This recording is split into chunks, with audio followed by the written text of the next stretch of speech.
خوش طبیعی ہو، دل لگی بھی ہو، لیکن طنز نہ ہو، مسخرہ تمسخر نہ ہو. اس لیے کہ تمسخر سے اور طنز سے آہستہ آہستہ دل میں نفرت کا بیج بوتا ہے اور نفرت بڑھتی چلی جاتی ہے. ہو سکتا ہے اس وقت وہ برداشت کر لے دوستوں کے سامنے، لیکن جب بار بار اس کو موضوع بنایا جائے گا 5-6 آدمیوں کے درمیان تو ایک دن پھٹے گا وہ. اور اگر نہ بھی پھٹا تو 5 آدمیوں کے درمیان جو ایک آدمی اسی کلاس لیتا ہے اس کے بارے میں اس کا دل صاف نہیں رہے گا، کبھی صاف نہیں رہ سکتا. ٹھیک ہے نا؟ یہ سب کے ساتھ ایسا کرتا رہتا ہے. اور ایک ہے خوش طبیعی.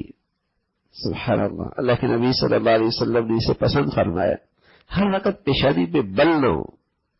خوش طبیعی کی باتیں اللہ کے نبی کو پسند ہیں. کتنی مرتبہ آپ علیہ السلام نے خوش طبیعی فرمائی. بوڑھی آئی، جنت کی دعا کیجئے. تیرے لیے کوئی نہیں دعا، تو جنت میں جائے گی نہیں بوڑھیا. رونے لگ گئی، یا رسول اللہ میں جنت نہیں جاؤں گی. اسے سمجھایا بھائی بڑھاپے میں ہو جائے گی، جوان ہو کے جائے گی. آنے والا نے کہا یا رسول اللہ مجھے اونٹ دے دو. کبھی اس کو اونٹ کا بچہ دے دو. یا رسول اللہ میں اونٹ کے بچے کو کیا کروں گا؟ کبھی اونٹ بھی تو کسی اونٹنی کا بچہ ہوگا. تو ایسی خوش طبیعی آپ فرمایا کرتے تھے. ٹھیک، تو دوستوں کے ساتھ رہنے والوں کے ساتھ، گھر والوں کے ساتھ، بچوں کے ساتھ، بیوی کے ساتھ خوش طبیعی کرنی چاہیے. لیکن دوستوں میں ایسا انداز جس سے تمسخر اڑایا جائے، مذاق اڑایا جائے. ٹھیک ہے نا؟ اور دوسرے کہیں کہ ایک ہے مذاق کرنا اور ایک ہے اڑانا. یہ اڑانا خطرناک ہے، واقعی اس کو اڑا دیتا ہے.